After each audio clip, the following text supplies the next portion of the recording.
Slow down, Ruby, please.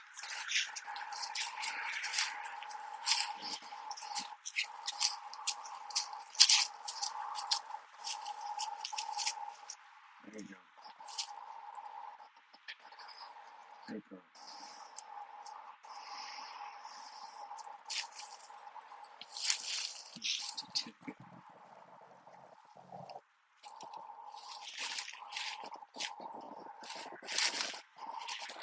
Hey, what's up? Happy Friday. Come on, doggy. Come on. What's up, everybody? Let's get up here a little ahead of everyone. Come on, Ruby, come on. Okay, that's cool. Okay, Ruby, let's walk now. Oh, boy. Hey, Sheila. How you doing? Wow, I had a hell of a day today, man. I felt terrible all day today. I don't know if anybody else, but yeah, I've not been on TikTok much lately. Had some other things to spend time on. Believe it or not, there are other things to do in life outside of social media, right? It's nice to take a break once in a while. Actually, it makes it more enjoyable to come back.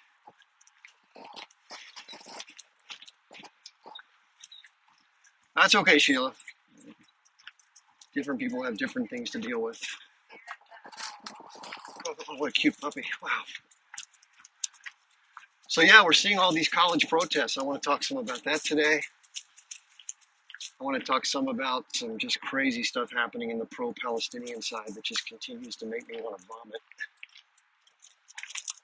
And hopefully we can get somebody who's pro-Israel to come up here. I've heard a lot of different lives today. Just, man, I want to shake my head off my shoulders hearing some of this bullshit. You know, I keep hearing this recurring claim like, hey, why doesn't the H group lay down their arms and why don't they release the hostages and everything will get better for the Palestinian people? I keep hearing that argument over and over. Newsflash, no, it won't. It was getting continually worse for many decades. And I'm not a fan of what happened on 10/7. You know, I'm not a fan for violence, but what are they supposed to do? Just continue to let Israel settle more territory and just continue to let their central government in Gaza, I mean, in the West Bank, sell them out and let all these different peace accords be struck by these co-opted Arab leaders while, you know, their future becomes more dim and dim by the second. I can't blame them for fighting back. So that Zionist argument is such a bunch of, they don't give a shit about Palestinians, obviously. No, listen, I took a break. You know, a little bit has to do with that. I mean, let's be straight. No one wants to be in the situation that I found myself in. But, you know, I think if you're going to continue on, you're going to continue on. You're going to let that be. I agree. But I've been wanting to do a digital detox for a while just to see how it felt. And I got to tell you, it felt really good. Or I should say it feels really good. I'm keeping, this is the big thing. And I don't know about you all. I have been and continue to be basically a cell phone, or I should say it feels really good. I'm keeping, this is the big thing. And I don't know about you all. I have been and continue to be basically a cell phone alarm clock. The only, because I use my phone for my alarm, obviously. So what I'm doing is I'm keeping my phone in another room after 9 o'clock at night. And you wouldn't believe how much easier it is to go to sleep if you're not thumbing through your phone. And I'm sure we all do this, right? Even there's even a little video on TikTok that says, "Are you scrolling again?" I don't know if you've seen that one. And they're trying to, you know, that's their way of saying, "Hey, we told people not to keep scrolling too much." But, and I also want to talk about the TikTok ban too. Don't let me forget about that. So those are the issues. We're going to talk about the school protests. We're going to talk about the pro-Pally movement a little bit, and then we're going to talk about the TikTok ban. Those are the things I want to talk about today. Okay, so here we go. Let's get started. So the first thing I want to talk about are the university protests. First of all, I am so proud and motivated by these young people that are having the courage to get out and protest.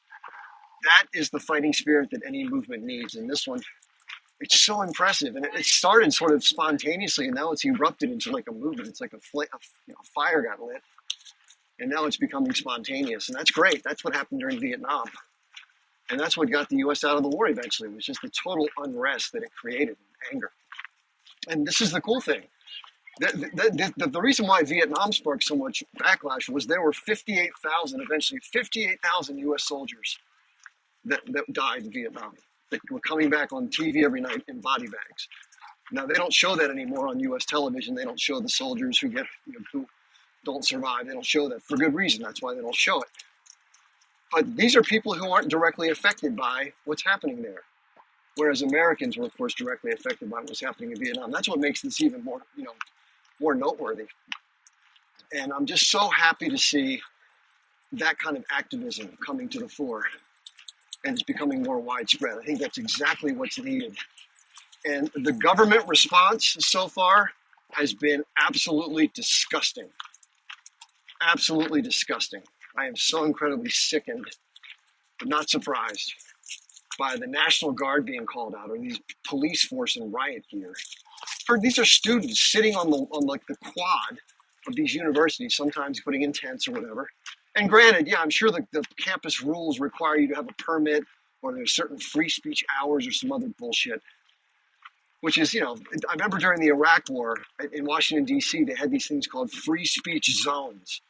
These are like cordoned off areas like 10 blocks from the White House where you could go and, what the hell is that? The whole point of protest and civil disobedience is to be disruptive. So I admire these college kids, and also a lot of administrators and professors have joined in. Many of them are going to be sanctioned or lose their jobs or both.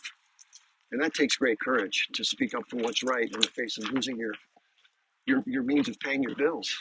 That's pretty impressive. So I really admire those folks, and it's very discouraging. And this is what's to come, by the way, if those of us who want to push back against the broader political spectrum get out and protest the bigger system.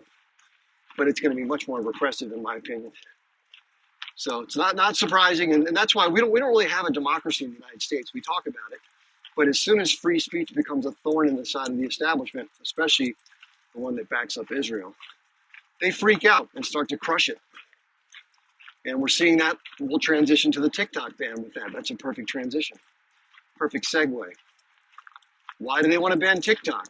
Well, they want to ban TikTok not because of the Chinese data situation. That's absurd.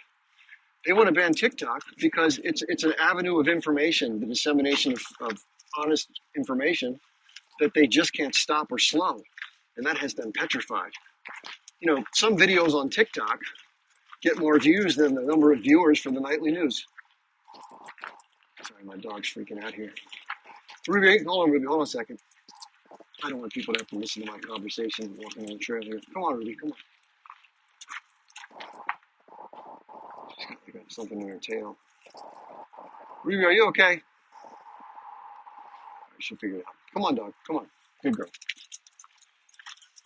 So yeah, this is the real question. And the Chinese government said that they're not willing to sell the algorithm. If you know what that means, that means that the engine that drives this app, that determines what you see on your For You page and all the stuff that can be manipulated with the shadow banning. Ruby, what's going on? She keeps sitting down to lick her tail end. Ruby, can you please finish whatever you got to finish? Anyway, so they're saying they're not going to sell. And so I don't know what that means. And I think they have 6 months, I think it is, or maybe, I don't know, somebody's going to know the time frame. I got to look it up. But they very well could ban this app. Now, here's the thing I also heard today.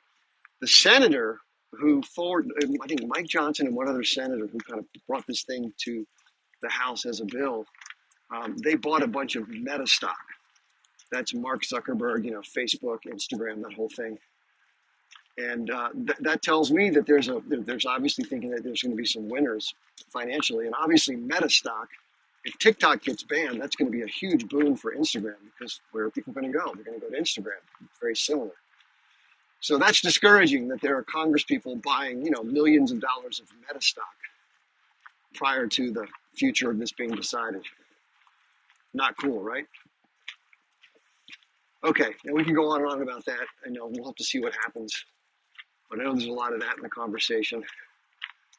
I don't know if I want to just venture off the terrain for a second. I don't know if I've seen lots and lots of videos about flying objects and aliens and other stuff on TikTok. I don't know if you've been seeing the same videos, but I have no idea if that stuff's even real. But it does look like there are these videos of these objects in the sky that are taken from normal people's cell phones, or have even some airline pilots or passengers. So something's weird. I don't know why we're being shown this stuff. in the last 18 months, or it was always debunked before. So that's just a little side note. But I want to also, this is not going to be very long, by the way. This live, unless we get some Zionists on here, is not going to be very long. But I also want to talk about something that's been happening in the quote pro-Palestinian TikTok community, because this stuff makes me absolutely sick. So, I'm a huge free speech advocate. And my point is, if you don't like somebody's speech, just don't watch them. It's like turning the TV channel or, whatever. If you don't like the movie on Netflix, then watch something else. But what they're forcing people to do, here's, for those of you who don't know, there are different factions of the pro-Palestinian movement here on TikTok. You've probably seen some different lives. There's Eric Warsaw, there's SoCal Smitty, there's Zabita Al-Arabiya, there's Mopeshi, Hasmonius, Maccabi, I guess their guy's name is. And some of these people fall into different factions. And some of them gravitate towards people that they feel are more similar to them. There's some people that identify more with people of color and their struggles, but they still support Palestine. There's some that are from either Moroccan or Algerian, which I think Zabita's Algerian. Mopeshi's from New York, but I think he also has family that's directly from the West Bank, or maybe even Gaza. I don't know. Remember, Mopeshi's a New Yorker, though. New Yorkers are a little more brash, right? They tend to speak from off the cuff. They probably say some things that are abrasive. I think people that have been in New York know that I've been in New York many times, and that's just how people are. They're a little more rough around the edges. So I had to watch something last night, which was really, really, really deeply upsetting.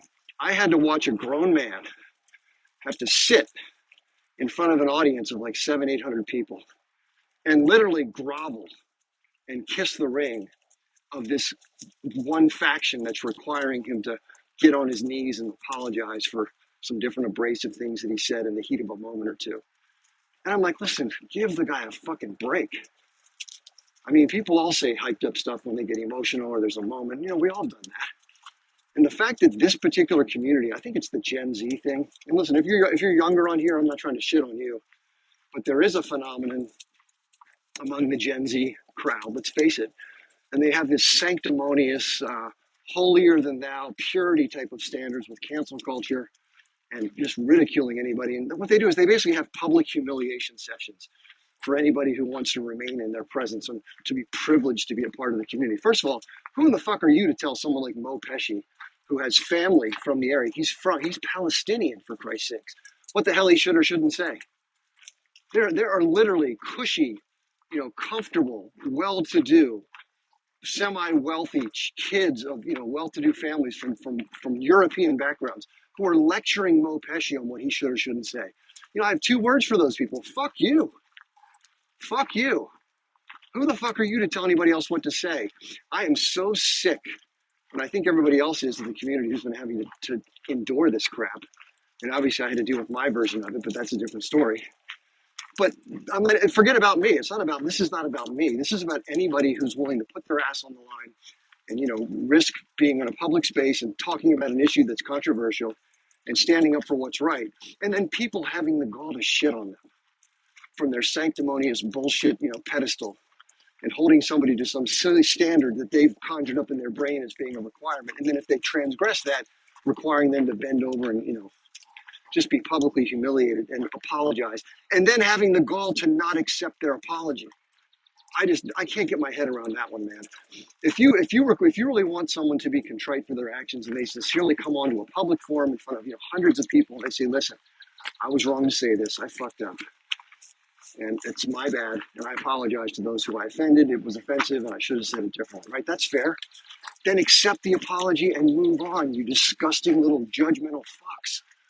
But no, then they got to go back and have their own little tribal bullshit and talk about going to war with this person because they don't like their views or don't like the way they communicate or some shit. It just drives me crazy.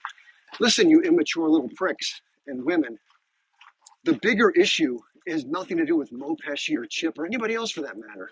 It's the message to the cause that matters. We're seeing some good momentum. Anybody who's I don't like Fiona. I don't like Andrew Tate. There are plenty of people. I don't like Hasmonius that much. I don't like his style. But it doesn't mean I don't appreciate the work that he does. I don't hate the guy because I don't like his style. There's other people I don't like the way they speak. They're sort of loudmouth and bullies. But that's their version of it. So fuck it. Let them do their thing. I don't have to watch it. And I don't. When I come across a live when they're on there, I just flip past it. Like, okay, you guys, hope you're doing a good job. And the other thing is, there's a certain set of ego that makes me really sick, and that these people always think it's more about them than it is about the cause. They want to be the one who's looks better, wins the argument or whatever. It's just bad. That's just bad news. Anyway, I'm just sick of the whole thing. It makes me sick that these people are so self-righteous and sanctimonious, and it makes the movement look bad. It's petty, it's judgmental, it's childish, it's high schoolish, and in my opinion, it needs to stop. And I think that anybody who's engaging in stirring that shit up, they're the ones who need to be, dealt with, not whomever may have said some stupid shit once in a while here or there. That's my opinion. So I hope people will grow the fuck up and work on the cause. Really, the only thing that matters, these echo chamber sessions that we get into, where we're just kind of talking to each other, doesn't do any good. You know what does some good is finding somebody who literally is either uneducated or confused and who's open-minded and who will listen and have a legit conversation, not yelling over people, calling them names, being a jackass, and ganging up on somebody because you disagree with them. Anybody can do that. But what really affects the difference is changing public opinion, winning hearts and minds. And that, in my opinion, should be the only goal of any advocacy for any issue. Doesn't have to be pro-Palestinian. So, all right, that's my rant. I'm going to get off my pedestal for that. I guess I'm being equally judgmental about that, so that's fair enough. But I'm just sick of it, man. I'm done with that bullshit. I hope those people can grow up a little bit. Anyway, okay, so I hope everybody's doing well. Happy Friday to you. It's nice to see everybody here. Thanks for spending some of your time with me. I've been off of this app for a little bit. I was talking about that a second ago. I've been doing a little digital detox, which has felt actually pretty damn good. It's nice to put the phone away for most of my day for the better part of the week and just go back to living normally before these damn phones were part of our lives. This device can, at least for me, can definitely take over. I'm watching YouTube videos, I'm listening to other news programs, I'm flipping through TikTok, I'm listening to lives. Like, it just never ends. There's so much content. And I just get caught up in trying to devour as much as I can to learn stuff, but don't give my brain a rest, and I think it's so important to give our brains a rest and recover. It's like sleeping, like giving our brain a rest from stimulation. And I'm going to turn around soon here because my signal starts to get messed up back here.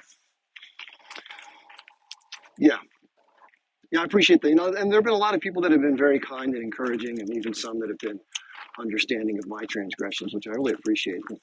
Nobody's ever proud when they fuck up. And, for some people, no amount of apology or contrition will ever be enough for them. And that's unfortunate. The very fact is, in this community, people profess to be people of faith. I'm not someone who's of faith.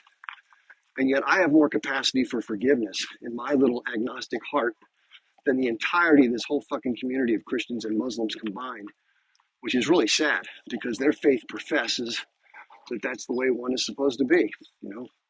Now, I will say this. I'm going to give, there were some people initially, I'm not going to mention their names because I don't want them to feel like they're being singled out, but there were some people initially they were sort of like saying what I said about the bigger picture. But that just hurt a bunch of people's feelings who thought the outrage should be shared equally by all. Jesus Christ, people, get over yourselves. And that's what this one person said, and then he got ridiculed for having encouraged people to be less sensitive. I don't know. In fairness, here's what I should say. I'm sort of a man of white privilege who lives in America, of European descent, and I've never been on the receiving end of something that was upsetting to that degree. So I can't speak from experience. Maybe I would feel the same way, so who knows. But hopefully all this shit is in the past now for everybody that wants to talk about the issues. Now, I do want to talk about the system for a second, shifting gears. We're seeing what's happening right now with the protests at the college campuses, which I think is great. And I've talked about this before.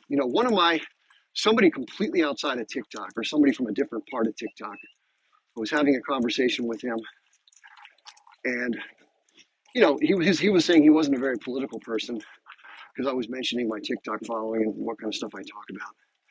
And he says, yeah, I'm not political because I don't even vote. He goes, I don't believe that voting makes a difference. And I said, oh, really? Why don't you tell me more about that? And he said, well, it doesn't seem like it makes a change and all the politicians seem to be bought off. And I'm like, yeah, I think you got to figure it out, man. So it's good that people see that. I wish more people would see that reality and would say, you know what? as hard as it is to acknowledge that, and then you think about, well, then what's the alternative, right? That's the first thing that comes to mind, and that creates a feeling of helplessness. You're like, well, what the hell? If I can't vote our way out of this, what can we do? So many people who are here may have heard me talk about this, but just in case you haven't, and I tell you, just as an exercise, I don't want to bore anybody. If you've never heard me talk about what the solutions are to circumvent the limitations of voting itself, if you've not heard me talk about it, can you please type the number 1? Because if I don't see any ones, I'm not going to repeat it. Because people always say, the first thing they'll say is, well, if voting's not going to do it, Mr. Smart Guy, what are the answers? How can we change things, right? That's the first thing people ask. Okay, there's some ones coming in. Okay, buckle up. And by the way, very rarely do people want to hear what the solutions are. Let's say, example, you're trying to lose weight, and somebody says, well, I want a diet pill that's going to do it for me, so I don't have to do the work. And the trainer says, well, you can do that, but, and then whatever comes next is the thing we don't want to hear. Because it's going to require effort, right? And it's going to require sacrifice. Well, this is no different. However, it's much more difficult than that, which is the hard part. So first of all, let's talk about the main obstacle to transition right now. There are very effective systems of propaganda and information control, although they're shattering to some degree now with what we're seeing, which is a great first step.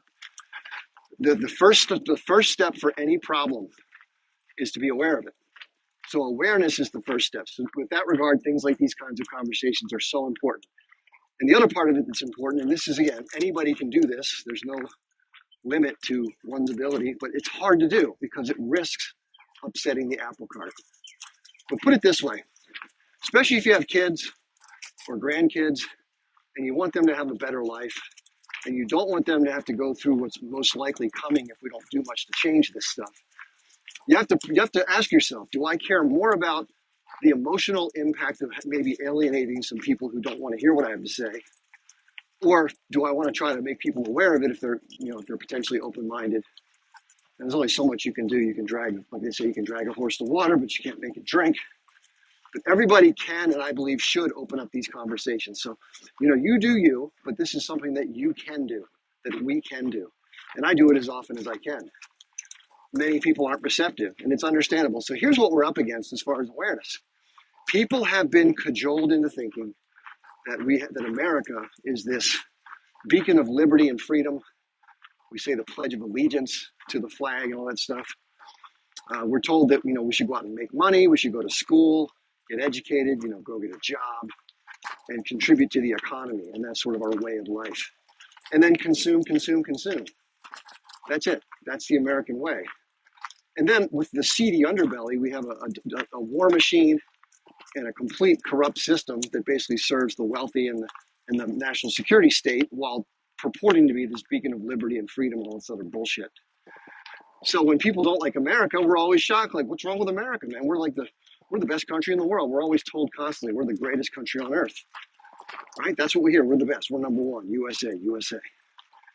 Well, maybe not. There are other places to live. And if you watch TikTok for a while, you'll definitely see videos come up where people who have left the country say things like, oh my God, I can't believe how much different it is outside the US, how much more relaxed it is, how much better the food is, how much healthier they feel. That's because everything isn't poison. In the United States, all of the chemicals in the food system that are banned in almost every other country are everywhere in US food. Plus, everything is geared towards profit. So we have things like, oh shit, this tree must have just fallen. That's crazy. We have things like for better shelf life and for higher profits. These corporations will just spray crops with all sorts of poisons. They'll use pesticides and herbicides on the fields that are banned everywhere except for here. And why aren't they banned? Because the corporate influences the regulatory system. We have what's called the revolving door. It's what Robert Kennedy calls regulatory capture. So we're up against a system where most people don't know the things that I'm sharing with you right now. Not because they're dumb, but because it's kept from them. It's like lying by omission. In addition, we're also told that we can be one side or the other. We can be a Democrat or we can be a Republican. You're either on the left or you're on the right, or maybe you're a centrist and you're like, well, I try to be neutral. But either way, the bookends are set that you have to vote Democrat or Republican, and we know about 99.9% of the time, one of those two parties wins the election. And so if the moneyed interest can get to both of those candidates and help fund and support their candidacy, or get to the party leadership, which directs the money that's so vital to being elected, well, then they have the issue covered. So the food system, you can't go into Congress and you can't fight big agriculture. If you do, you're going to be done. You can't go into Congress and fight APAC. If you do, you're going to be done.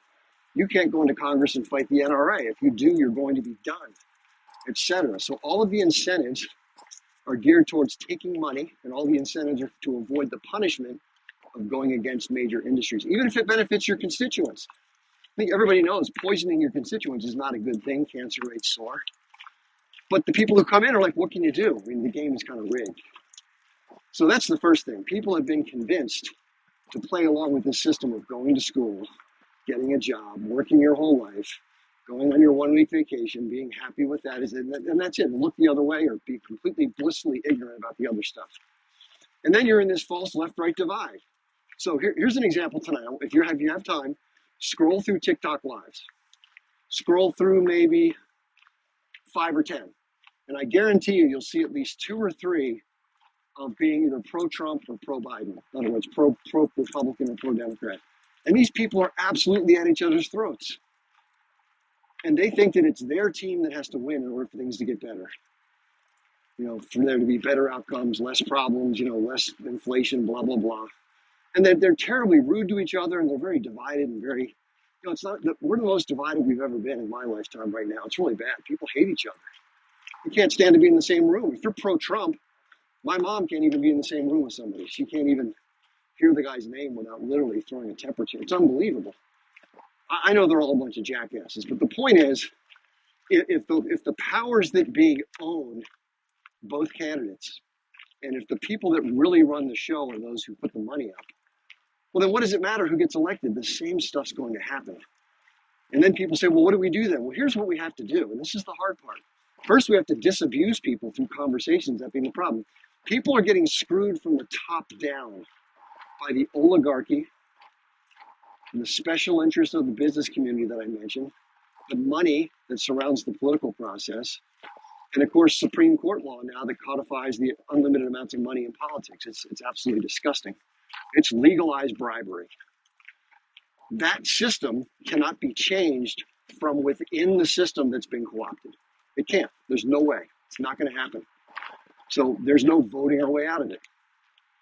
So how can we stop what I call the power structure? The combination of militarism, empire, the collusion at the national level with these international financiers and the banking industries and other industries that want to take over and control resources around the globe, control shipping lanes, and basically accumulate wealth. I call them the sociopathic serial accumulators. What has to be done is that power structure has to be broken. Because until it is broken, they're going to keep doing the same thing. And I mean, how can you possibly expect a different result if nothing severs that connection? So then how do we do that? Well, this is where the hard part comes in. We have to organize, educate, simplify, and then execute on plans that will disrupt the flow of commerce. Because these people, over and above everything, they care about money. These sociopathic serial accumulators, they don't care who gets hurt, what happens to the environment. They're like, well, it sucks because they'd rather not have it happen, but if it's going to make them money, they just look the other way. They don't care. Because return on capital is the language they speak. That's it. Now, a lot of people who have tried to get in the way of this train have been unalived. Unfortunately, it's very difficult as an individual or even as a small group to stand up to this power structure. And listen, I don't think it's some big conspiracy like Andrew Tate calls it the Matrix. It's a bunch of people who are powerful with a bunch of common interests who tend to support things that perpetuate the status quo. That's what I look at it as. So the only way to change it is to interrupt it. I believe, and again, I'm not promoting that people do this, but if people are interested in changing this, this is what I think it will take as far as a playbook. There's going to have to be massive, nonviolent, hopefully, civil disobedience on a scale that is large enough. So for right now, let's say, for example, at the college campuses right now, These local communities send out the police. They might have, I don't know, 2,000 officers in their entire, departments, and maybe 5,000 National Guard. That's 7,000 humans. Well, what if we had 2.5 million protesters in a given state or region that are occupying the train stations and the beltway and the bridges and the highways and the seaports? Everything just stops. And you can't arrest 2.5 million people. You might arrest or violently repress some and try to get the rest of people to go home. But if the protest stands firm and people hold the line, they're not going to be able to, they can't arrest their way out of it. They just can't. But that's why it needs to be at scale. And then the question is, well, what if that's successful? What if by stopping the gears of commerce nationwide and having a set of demands, well, what would those demands look like? Well, I think we all want money out of politics, right? At least that. Maybe some term limits. Changing the Supreme Court case that allows money to be the form of bribery that runs the show. Changing the rules around how education works, healthcare, how businesses are formed. Right now we have businesses that serve the investor class and not the workers or the community. That has to change. We have to have stuff that's not purely profit driven. And it may differ from industry to industry.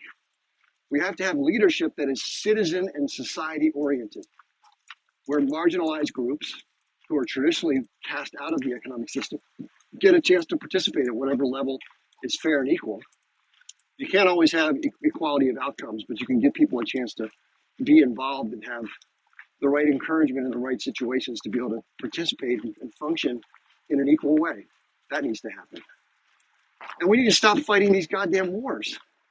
We need to stop the militarism that is used as a tool to facilitate the growth of profits for this particular system that has flourished for them. Let's face it, they made a ton of money, and the divide wealth-wise has just absolutely skyrocketed. And with inflation kicking in, more and more people are not able to even make ends meet. I mean, the average working person now, if you work 2 jobs and you don't have some sort of profession, it's very hard to make ends meet with rent being so high and food prices skyrocketing, and loans are going up because rates are higher, house prices, the whole thing. The whole thing. It's bad. And so that's the one good thing for the movement. That will motivate people to want to do something. Now, having said all that, it's not going to be easy, obviously, but it's going to be even harder to get people who are in that sort of managerial class to participate. They have it okay. They're not struggling. So they're going to be less likely. I call it staying in one's lane. So the question is, how do people move out of their lane of comfort or fear into a lane of activism and acknowledging the problem? That's the challenge in the movement. So it's education, disabusing people of that left-right divide, that fake divide, making them aware of the exploitative, serial accumulator class, the militarism, all the stuff that's done in our name, quote unquote, that people just don't know about. And then based on that, creating outrage. And let's face it, most people are motivated by their personal circumstances. It's just the way humans are, especially been trained to be in this country. So people are going to have to feel a bit of pain to be open to it. And here's where people shift gears, in my opinion. When would you do this? In other words, how bad would things have to get for you to not worry about the risk of being arrested or being maybe even unalived to fight for the future of your kids or your community? What would inspire you? Would it just be the altruism of it, like the students right now? Or would it be something bigger? Because, you have bills to pay, you have kids to consider, you have other factors that are going to make a difference in your thinking process. And, who's to say what you should or shouldn't do? But it's going to require enough people to have enough critical mass so that the existing systems of enforcement are overwhelmed, that the commerce systems that function normally stop functioning normally. Because the only thing that will get the attention of the serial accumulators is when their serial accumulation is paused or halted. It's just the way it is. Now, you can call that a revolution, you can call it an uprising, you can call it a nonviolent, peaceful transition, forcing the system to shift, call it whatever the hell you want. Something like that has to happen. Now, what else could happen? Well, one of the wild cards is conflict. There could be a world war, or there could be hyperinflation in this country, and things will get worse if the citizens don't rise up. Look what happened in Weimar, Germany. We have historical examples of these things happening. If the U.S. power structure continues to do what it's doing unabated, the U.S. dollar is going to hyperinflate. Our government is printing ungodly amounts of money to keep paying its bills, and none of the debt it normally issues out is being bought by investors because nobody wants to buy a bond, no matter what the interest rate is, if the money that comes back to you is worth half as much or one third as much as when you gave it to the government. So no one's buying the bonds like they used to. That's the problem. That means the government has to print more and more money. It becomes this reinforcing cycle of dilution of the currency. So that's where we are right now. We're sort of in this sinking ship, late stage empire, late stage capitalism, and it's not going to end well unless something happens very proactive. It may be too late, by the way. There may be nothing that can be done.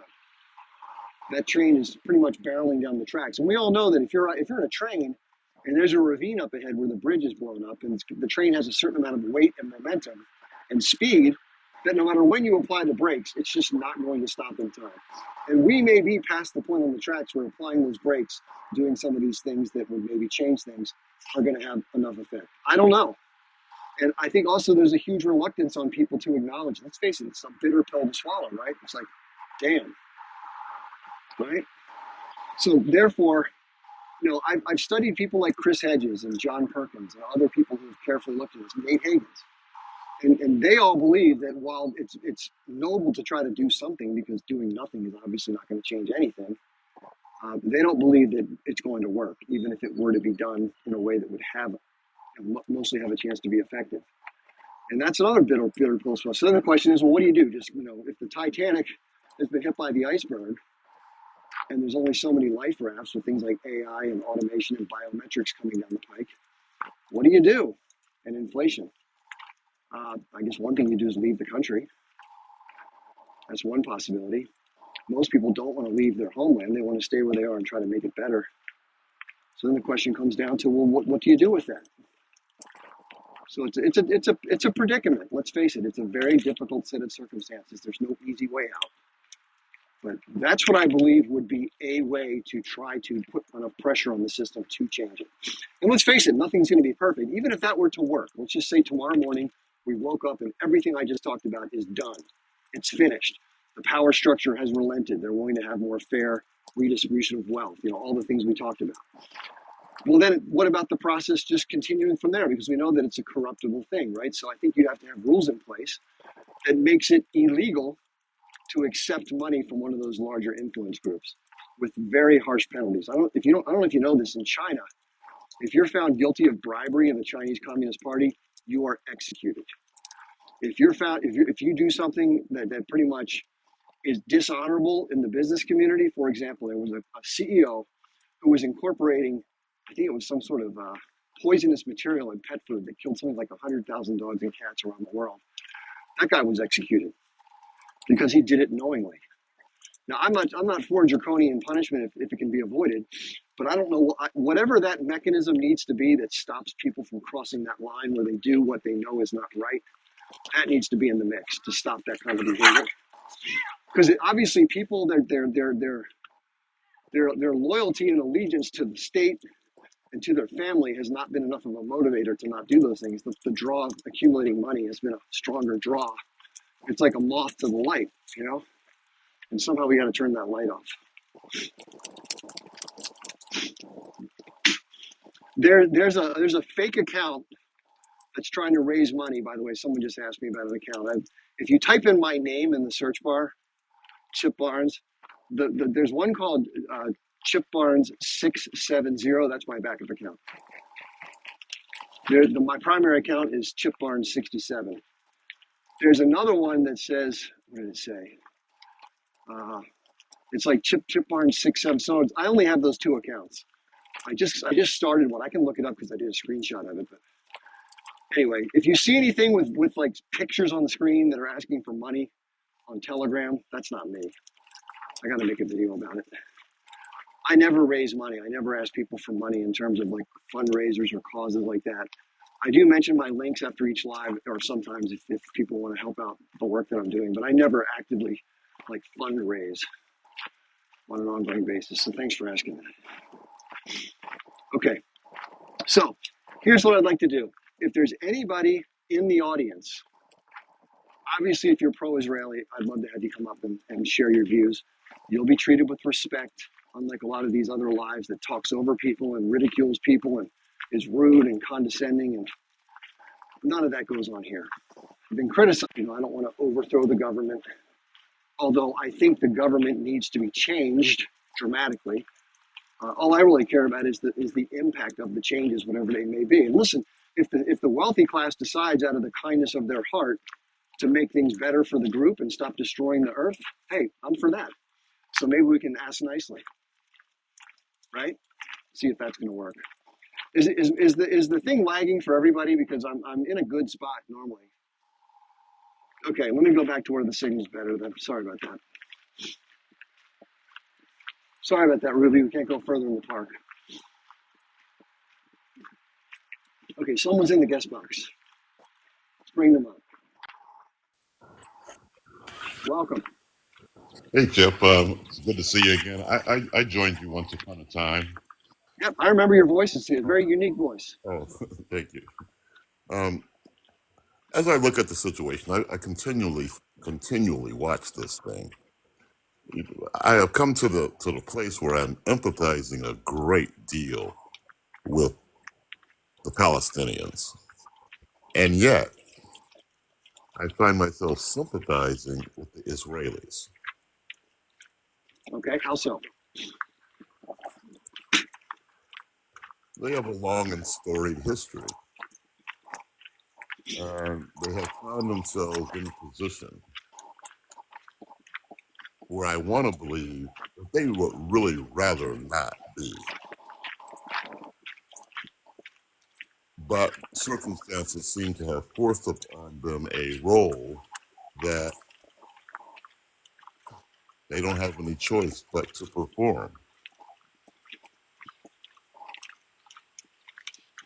Did things get to the point they are by sort of happenstance, or in your mind, or did they get there by somebody knowingly and specifically and intentionally doing things that got us where we are? That's a great question. I think it goes straight to worldview. And my worldview does not allow for men to be so brilliant that they can engineer these kinds of things. Which things are you referring to? When you say engineer these things? Understanding that greedy men do greedy things and hateful people do hateful things. Even they are tossed and blown by the circumstances of the day. So Are we talking about Israel? Oh, I was talking about Israel now, not the other yeah, Israel. me too. Okay. Yeah, me too. I'm not sure. Can you help me? I'm not making the connection between what you're saying and what we just talked about. Sure, I'd be happy to. Okay. I don't believe that it was a conspiracy from the word go. I think that it is more happenstance than conspiracy. When you say it, can you say what it is? Apartheid and genocide. Okay, so you're meaning that the current circumstances that are blamed on Israel based on the circumstances in the West Bank and what's been happening as their response to 10/7. Yeah, the things that they are currently engaged in, I really don't think that is the heart of the Israeli people. I think that is more circumstantial than it is premeditated. So do you believe that the policies of the ongoing governments since the inception of Israel have had different policies and that things have drastically changed under the recent Netanyahu government? I think Netanyahu is most definitely a right wing monster. Okay, I don't disagree there. But I, at the same time, think that they've always been bad. I mean, they were bad from the moment that the resolution was passed in the UN to create the state of Israel. I agree with you. And possibly before that. So given that you think, quote, they were bad, are you talking about the Israelis in terms of how they've chosen to behave, or what do you mean by they? I keep trying to get you to clarify who you're referring to.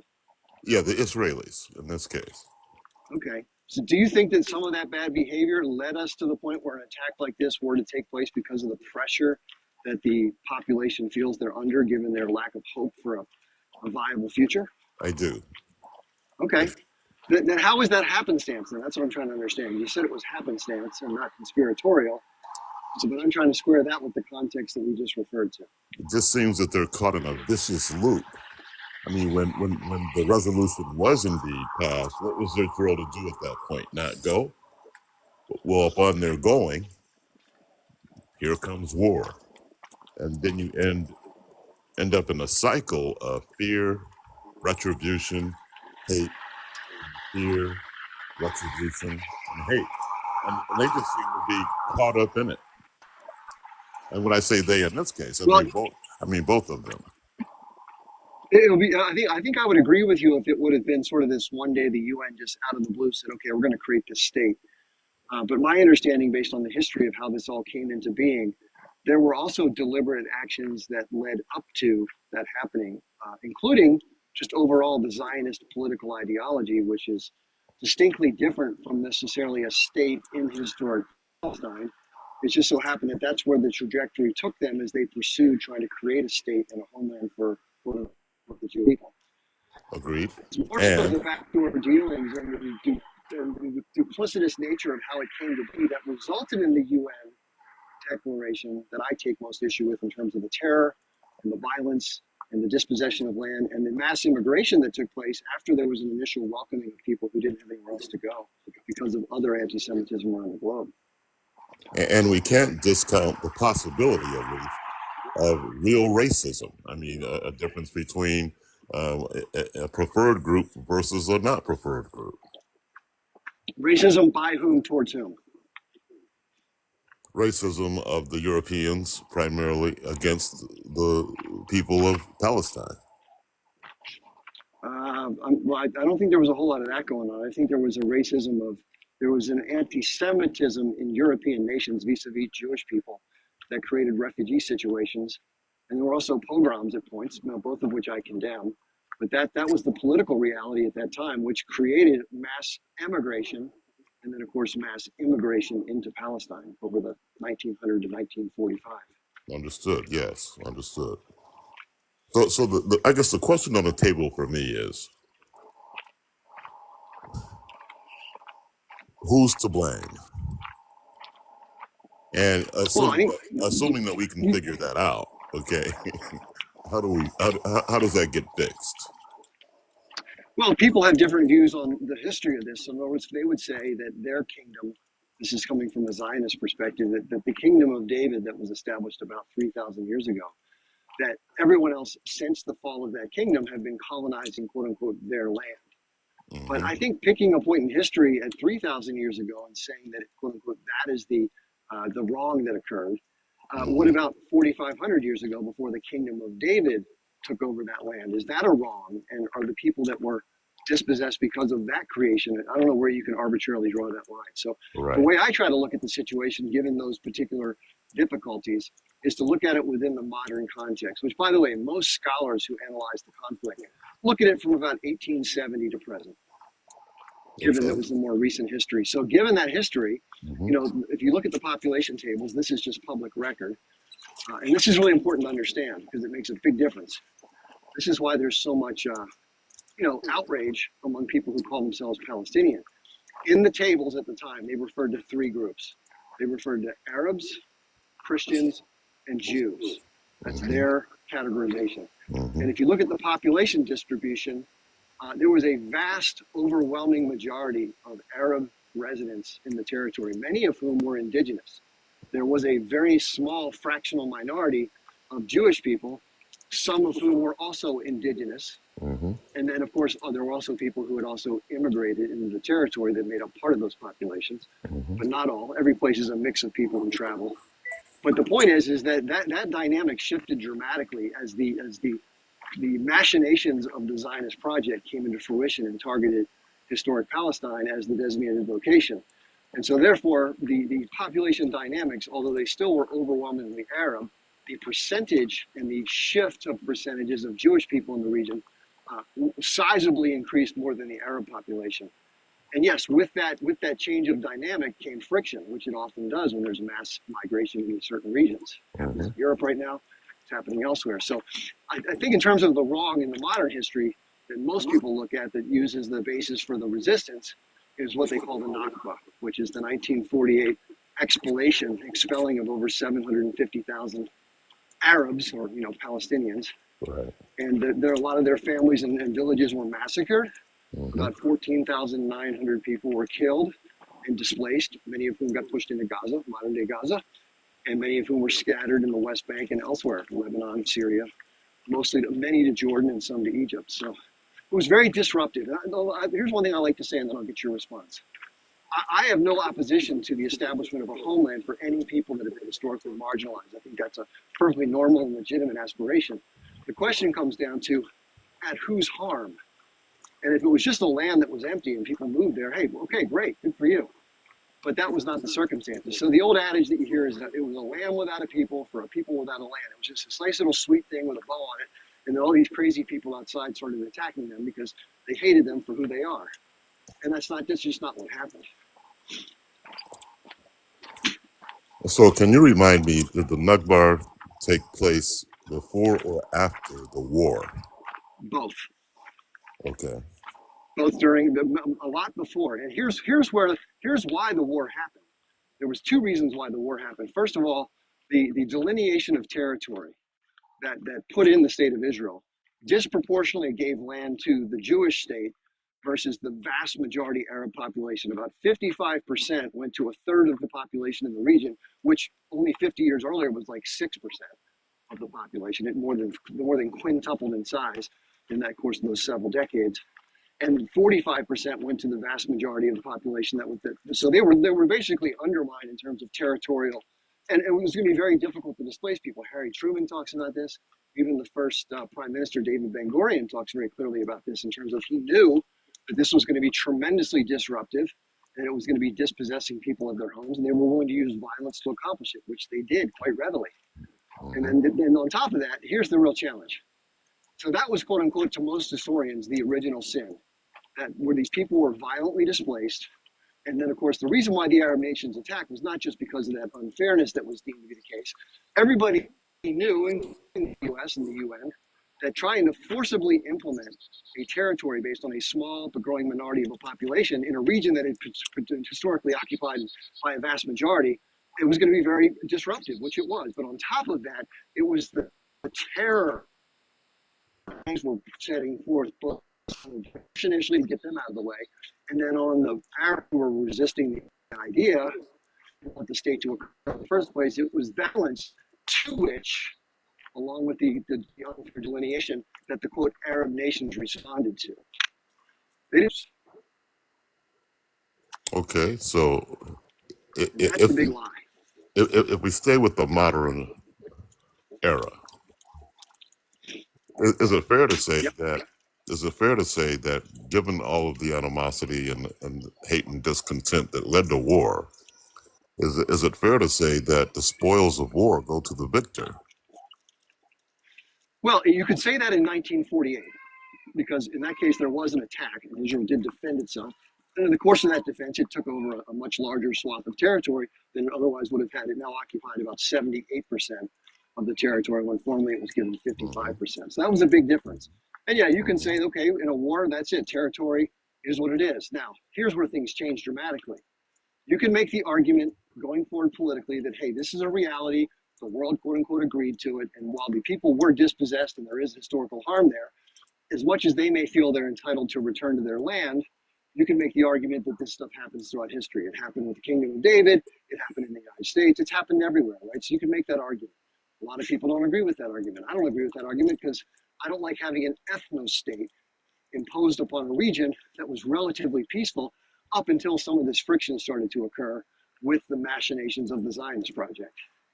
That's the big thing there. So, however, even the H group in 2017 finally acknowledged and changed their charter to say, you know what? We're sick of this bullshit too. We don't want to have the back and forth violence. We just want to be free from oppression. And while we're not going to recognize the regime that stole our land, because we don't believe they're legitimate because of how it was forced into territory, we're willing to accept as a compromise a two-state solution with the pre-1967 borders. Are you familiar with what started the 1967 Six-Day War? Not the specific causes. Okay, No. this is very important. So post-World War II, we talk about the UN. So if the UN and the imposition of Israel, the decision to place an Israeli state is valid because of the backing of the UN, then other UN proclamations have to be equally valid under international law. So if you're asking the Palestinians to accept, if those who make this argument says, hey, the UN said it was so, the US backed it up, therefore it's legitimate. Well, then in 1967, the Israelis claimed preemption to attack the Arab nations. They Mm. thought that the Egyptians were going to attack them. They claimed because they were doing exercises in the Sinai, That's which right. was Yeah. Egyptian territory at hmm the time, hmm that they deemed they were going to be attacked, so therefore they attacked preemptively. Right. So they attacked, they took the Sinai from Egypt, they hmm did defeat them militarily, and they also took the territory up to the Jordan River and pushed back the Jordanian military, and they hmm took the southwestern portion of Syria, as they repelled the Syrian military. It's called the Golan Heights. So now they've Right. completely occupied the entire Sinai, hmm the entirety of the what was originally called Greater Israel or Palestine, all the way up to the Jordan River. And the hmm people who'd been living in those territories were now under Israeli occupation, starting in Okay. 1967. Now, there was a war between the Egyptians, it's called the Yom Kippur War in Yep. 1973, hmm where there was a huge attack and the Egyptians took back most of the Sinai in that battle. Finally, they reached a peace agreement in the late 80s, early 90s to completely cede the territory back to Egypt in return for a peace agreement. I remember. Hmm So the entire peninsula turned in return. Oh, you're breaking up.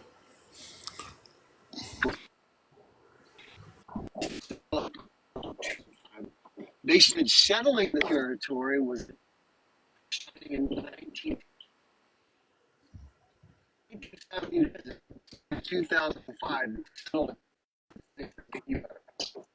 They had soldiers, they had police force, they had communities, and Oh, you're breaking up real bad. like,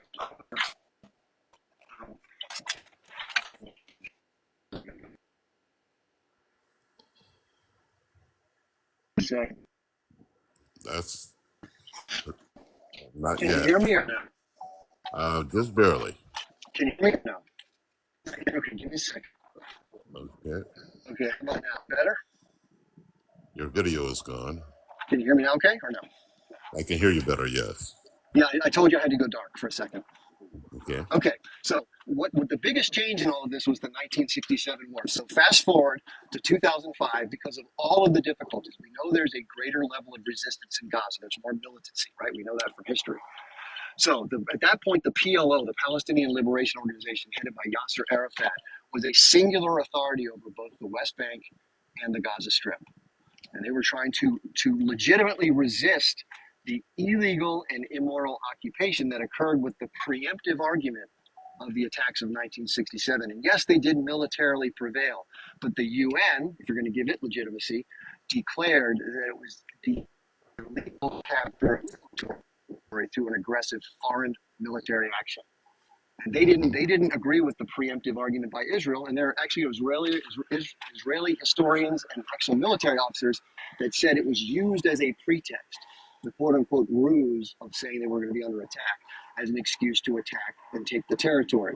Now, Good. we have a very similar thing from history with the United States. Remember, the United States talked about WMD in Iraq and used it as a justification to dispose Saddam hmm Hussein, Yep. right? You aware of that?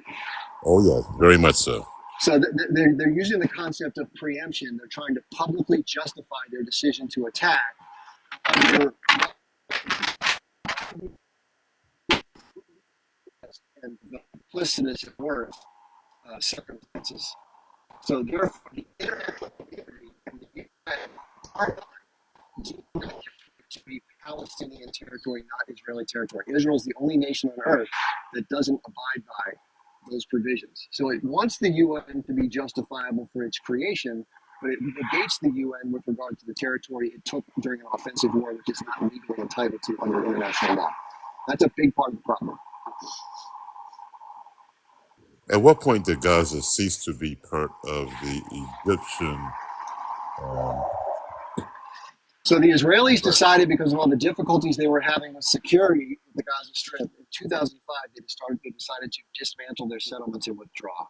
They had to forcibly remove the settlers, who are, by the way, most of the people in the Israeli settler movement are highly violent, highly radicalized, pro-Zionist Israeli like fanatics, for lack of a Okay. better term. They make Hmm. the H group look like kittens. So these people had to be forcibly extracted from the territory as Israel dismantled the settlements and withdrew. So Okay. the old adage in Israel is that we gave them Gaza, which it wasn't theirs to take in the first place, but they claim they gave it back to the Palestinians.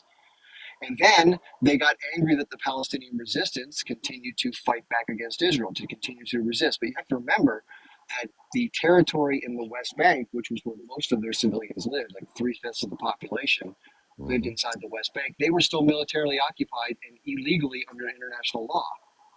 And they were Was that also settling a lot of territory there too. They were settling way more territory in the West Bank than they had in Gaza on an ongoing basis under every subsequent prime ministership in Israel's history since 1967. so? Was that Jordanian, the West Bank? It was initially part of what's called Transjordan. Jordan was an official nation state until later in the history of the conflict. In fact, I think it was in 1951 that Jordan became a state, but you can look that up on Okay. Wikipedia. I don't have all the exact dates, but yeah, Jordan formally became a territory that was started on the east bank of the Jordan River through the territory you see today on the map. And of course, you have Saudi Arabia, you have Iraq, you have Kuwait, you have the other Gulf states. So these were all sort of artificial delineations that the Western powers put in place after World War II to try to divide and Okay. organize the region to the benefit. Oh. Okay. In Now this is going to sound terribly ignorant, and that's my because mind, again, I'm not the arbiter of this. I have an argument, I have a take like everybody. Some right. people see it differently, which is fine.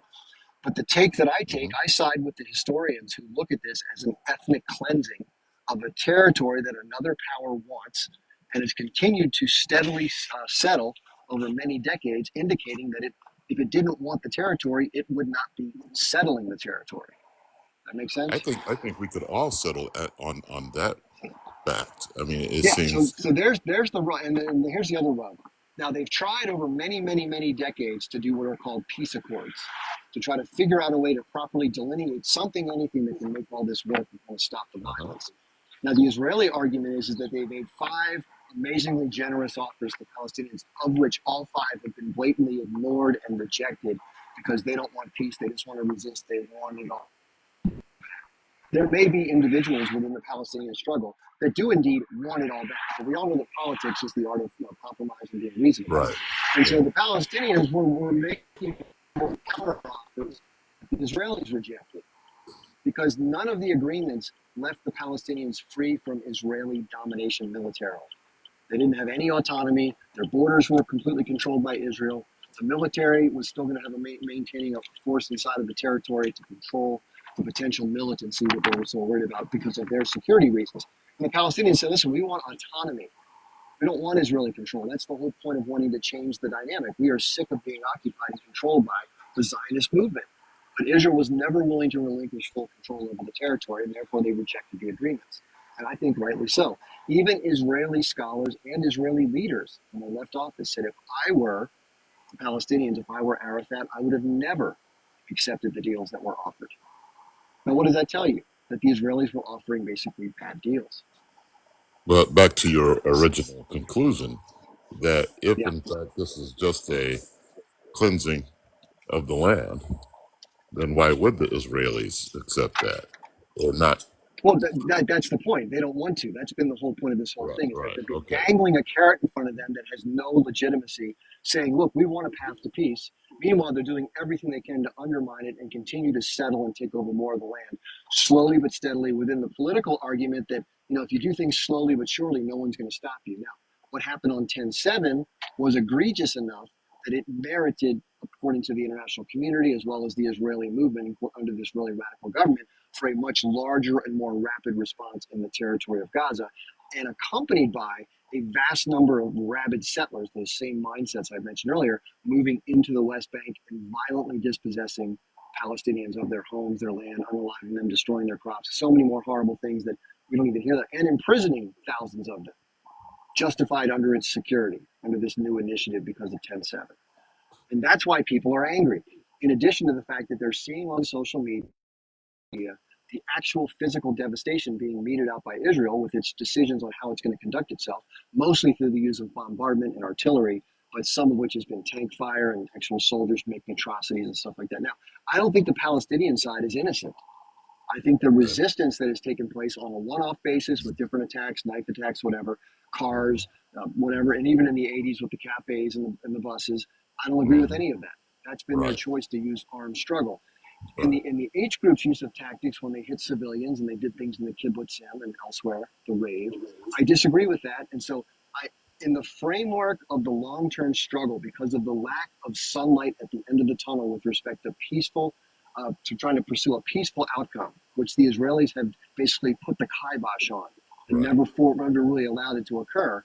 And there's just been an inability to change, and more land being dispossessed, more and more Palestinians being unalived, more and more brutality taking place.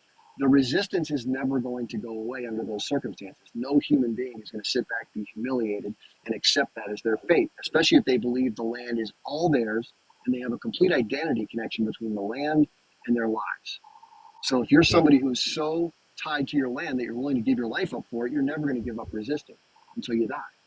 It And that's sounds the like and that's sounds the like Palestinian situation. So everybody knows that the only way to solve this is for the Israelis to dismantle the settlements and get back to the pre-1967 borders, which everyone agrees are unacceptable. Even the U.S. government, which is the closest ally yeah. to Israel, Right. has condemned the settlements since their beginning in 1970. For sure. But why would the Israelis ever do that?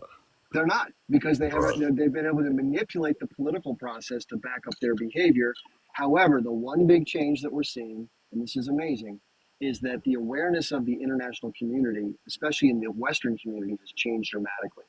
And we're seeing protests at colleges right now today, where cops are coming in and brutally, beating up college kids and dragging them away to jail because they're like, we've had it. We see the struggle for what it is now. We understand the backstory.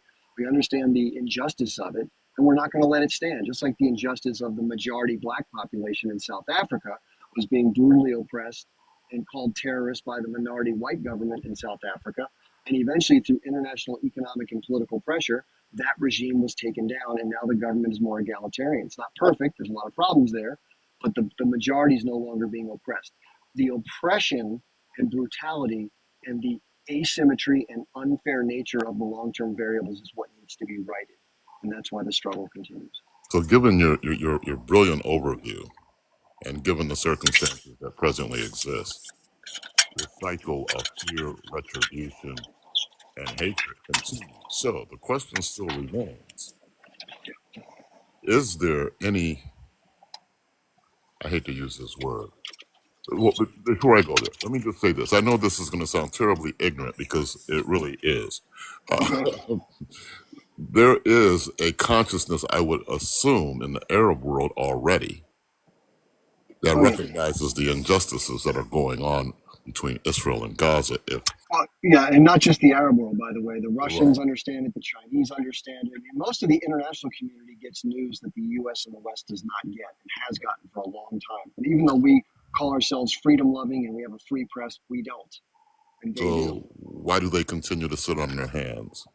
Well, it's a very difficult situation. I mean, if you had the largest superpower in the history of the world with the most nuclear weapons and the largest military, and it's providing money and weapons and political support at the UN, their hands are, other than physically going to war there to stop it, there's nothing else they can do. I just don't see much hope for the Palestinian people in the Gaza Strip for sure, and the West Bank soon to follow. Well, now you know why there's so much discussion about the plight, because this is the feeling. If you're feeling that there's no hope, you're making that assessment.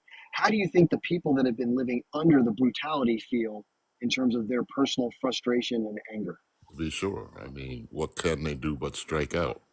Now here's the from the Israeli side. Here's the narrative.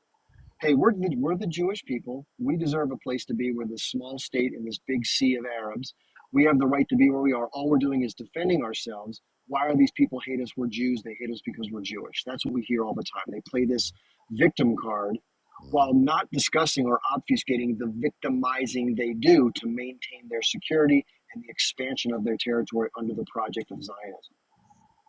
But what is not often heard is the narrative that brought the Jews to the land in the first place. I mean, we hear about the 3,000-year-old notion of prophecy and such, but again, there is a real scenario that brought them there in the first place. And Well, the point is the historical persecution is definitely part of the history of the Jewish people, culminating in the worst atrocities we've ever seen in modern times in World War II Germany.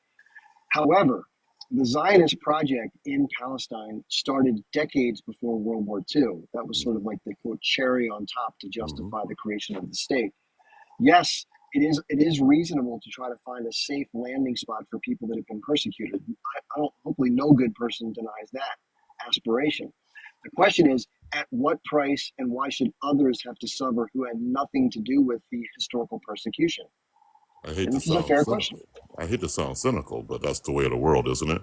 I mean, It's when the Europeans landed in America, yeah. okay, there was an attempt, I guess, maybe with not the best of intentions, but there was an expectation that maybe they could coexist in the land with, you know, little problem, and it turned into an extermination.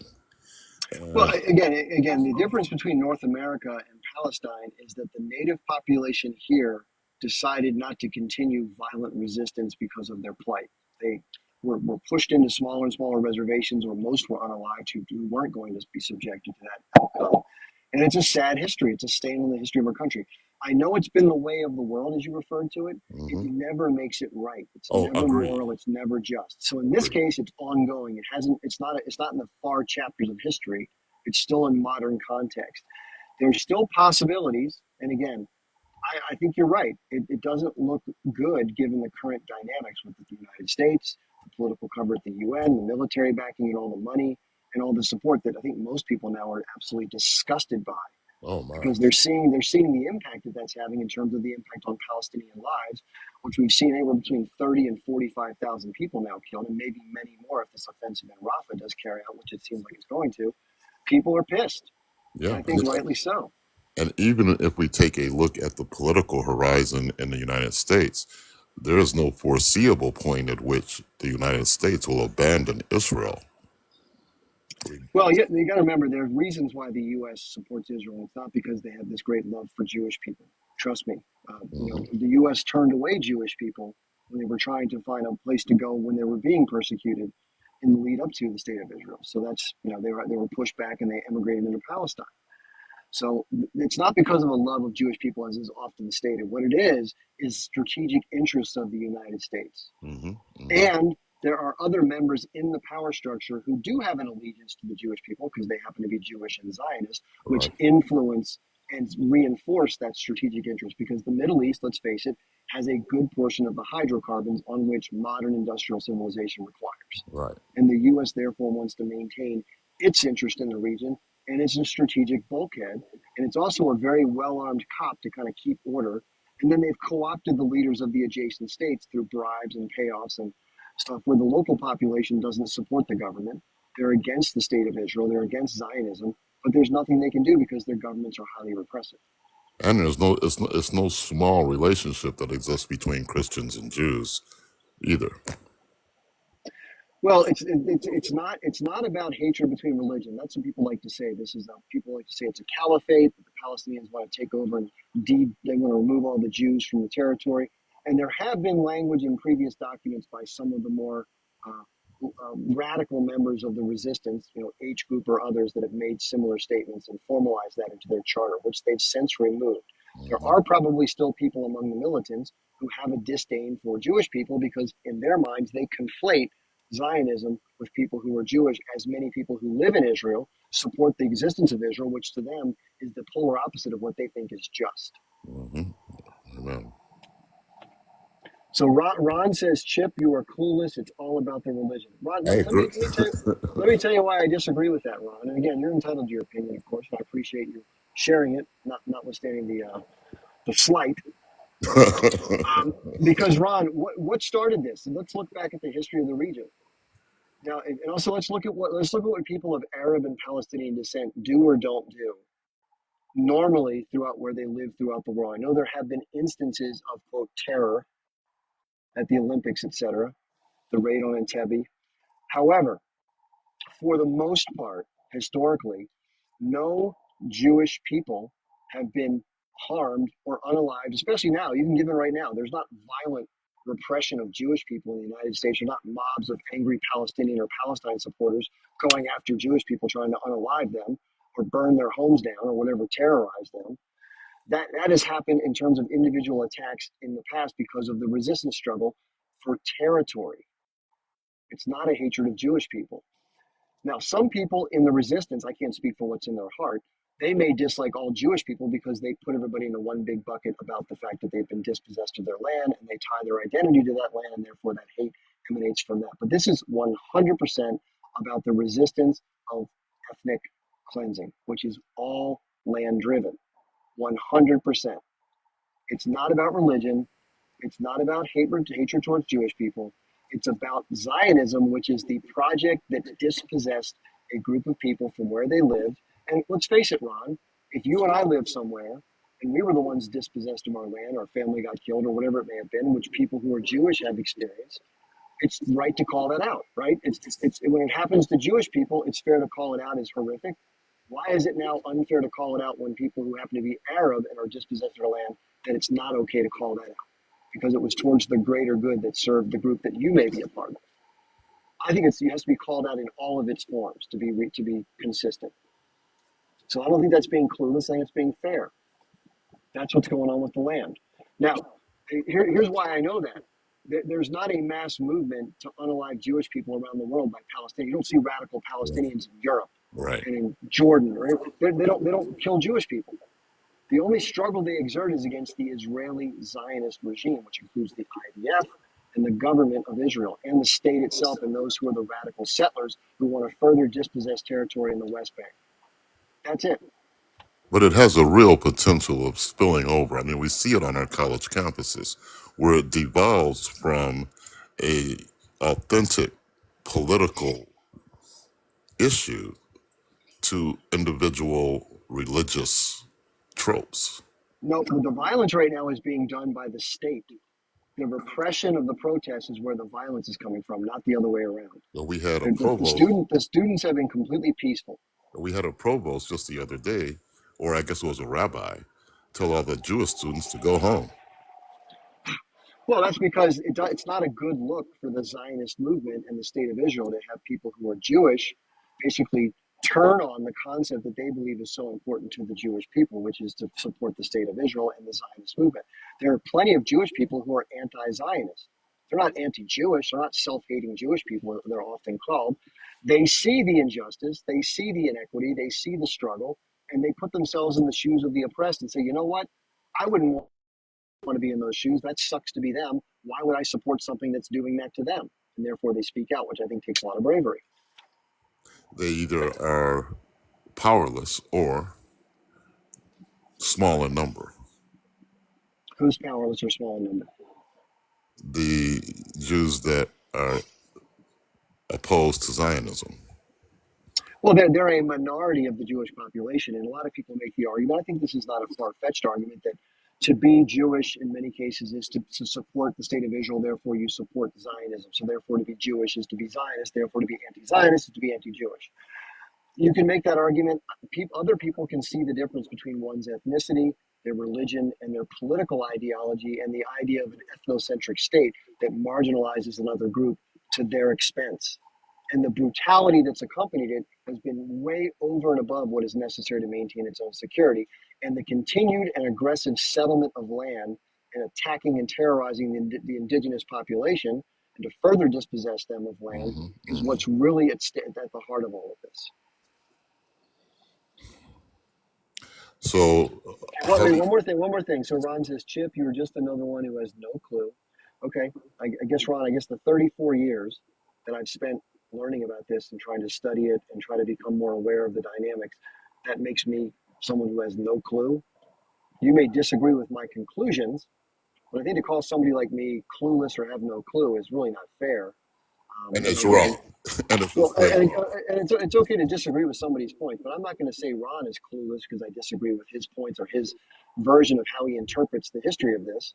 And again, other people do see it differently. There are historians like Benny Morris who find justifications for what Israel has done in the way he writes history. And then there are critics like Ilyan Pape, who's a Jewish Israeli scholar, no longer welcome in Israel, who lives outside the country and writes about the ethnic cleansing of Palestine. Norman Finkelstein is an American scholar who writes about the ethnic cleansing of Palestine and about Gaza's plight and looks at it from a different vantage point. There's always two different ways to see things or multiple ways to see things. The same thing happens, different people view and justify them differently. And just for the record, you're quite the scholar in this space, and I really appreciate you being on Alive and having conversation. Yeah, thank you. It's an important topic, and the reason that I do it, I've been. Let me just tell you what the accusations have been. Ron just said I hopped on this after 10/7. I've only been on social media since October the 9th ever in my whole life, Right. other than some Twitter. I've never been on camera doing stuff like this. So it was just a new thing to me. And I didn't even talk about the conflict for like the first week that I got on TikTok. I thought it would be too controversial for me as a starting content creator to just go deep into that. But then I started talking about it because, first of all, when I saw the response happening and I was seeing videos of the responses, I couldn't shut my mouth because it was disgusting. Hmm. Hmm. So, like anybody, but I just happened to be following it very closely from the beginning. I knew the Telegram channels to follow. I've been following this thing for a long time. I've probably watched several hundred hours of debates and lectures and different conversations. But I read Ellen Dershowitz's book. I read all of Benny Morris's books. I try to listen and learn from other people. I went to the pro-Israel march in Washington, D.C. with a friend of mine who's part of Jewish Voices for Peace. And I went and interviewed Rabbi Dovid Israel Weiss, who's head of the Natsir Akai movement, which is the anti-Zionist Orthodox Jewish movement. I try to listen and learn. So for the Rons of the world who say that I have no clue, I have a pretty rounded effort to study the conflict for many decades. And I don't think most people share that as their experience in life. I'm a former Army officer, so I know what it's like to be on ground in combat. I've been in a tank unit in a war. So I think I have some background that gives me some vantage points to draw conclusions. You don't have to agree with them, but I advocate for it mostly because I think it's the right thing to do. It matters to me. I feel a lot of sympathy and a lot of connectedness with people who are oppressed, like the Palestinians. And I think they get a raw deal. Yep. And I think it's what really angers me more than anything.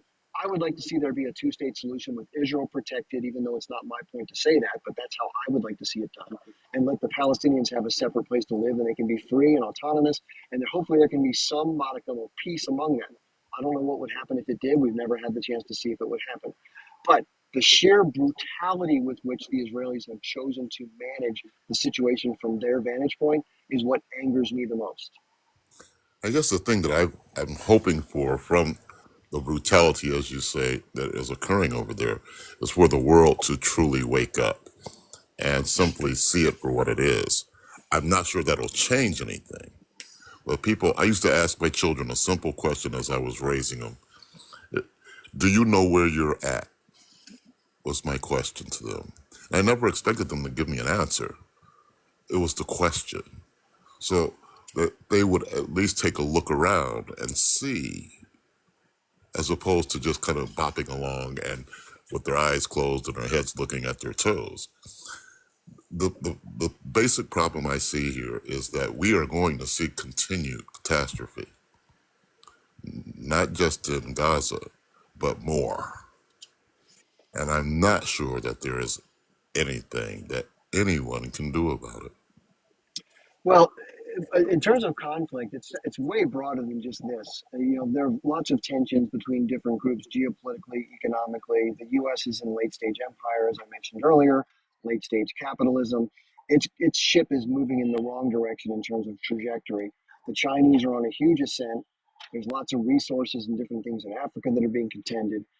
It's the same chessboard. The Russians and the Chinese and other countries have formed a separate economic pact called BRICS. Other nations are sort of scurrying to join that, getting away from the supremacy and hegemony of the US dollar and the petrodollar cycle. And it's a whole new world developing, a multipolar world, they call it. That in and of itself is going to create lots of tension. You add in the Russian occupation of Ukraine, which is a US proxy war against the Russians to try to weaken them, again, as a part of that whole bloc. They're trying to destabilize one of the major countries, not only dissuade them from going into that block that I mentioned, but also to separate their country into places and basically exploit their resources in their country to the gain of Western multinational, oligarchs. So this is all part of a big game. It's all about money, power, energy. The whole things are all interlinked. Gaza and Israel is a part of that. And as it's a strategic relationship with the United States, it has an interest to other countries. I think that most people, from a moral point of view, completely support the Palestinians but from a political and pragmatic point of view, involving themselves in it would be more trouble to their own interest than would be benefit. So, which sucks because it's not the right thing to do, but it's the political reality.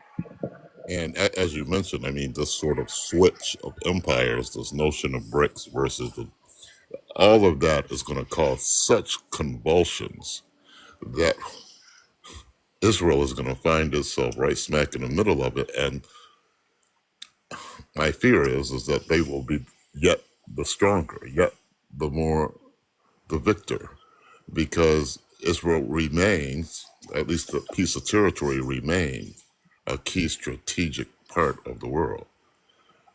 Well, listen. The chapter that we are in right now is a chapter in a saga that's going to play out perhaps over a long period of time. And this is the interesting perspective. I don't believe that most Palestinians have like a stopwatch. That they understand that they're in a set of circumstances that they really can't control directly. That they're sort of on the bad end of a bad deal, and yet they're going to continue to resist in the ways that they can with who they have available to do it. And there's a disagreement between the PA, the Palestinian Authority, and the people that are currently in power in Gaza, Hamas, as far as to how to go about that. The PA is working more in a conciliatory fashion to share security and management of territory in the West Bank to try to work the best they can within it. And the more militant members of the H group that broke apart as a separate political faction, by the way, supported by Israel to try to create the divide, because it's divide and conquer. They want to resist in a more militant fashion. Now, you could argue that it's to the detriment of the Palestinians living in Gaza because of the inevitable response by Israel, as violent and as disproportionate as it's been. I understand that argument. I think most people perceive the sacrifices as horrible as they are. They use the word martyred, meaning that they died towards the greater cause, which is the freedom and liberation of the Palestinian people in their indigenous homeland to some extent, whenever it can be. They're willing, it seems like, to ride it out as long as necessary to allow the political dynamics to eventually shift, to allow their cause to emerge victoriously. And it may not, but I think that's their attitude. They're very resolved and they will never give up. Well, hopefully they can live so long, because that'll be their challenge. Their challenge will be to maintain as a people and not be subject to annihilation. Well, and that's the argument right now is the Israeli project, the Zionist project, the state of Israel, and those who support the greater Israel concept, is this a slow but steady dispossession, almost like the frog in the water or the slow erosion of the beach, so to speak? The reason why the quote Arab states don't quote take the Palestinians, don't let them leave, it's like giving the Israelis a steam valve to push out the people they don't want because they want to take the territory. So it's giving the Israelis a free hand it's like a free ethnic cleansing card they're not going to give them. They're going to force their hand to either kill or forcibly expel every last person that they want to try to create whatever the territorial ambitions they have. Agreed. And that's very, by the way, this is the other argument that people maybe like Ron might say, well, if Israel wanted to get rid of all the Palestinians, it could in a heartbeat. It could just, yes, it has the military capability to physically unalive and destroy the territory, which it's done in the north for the most part.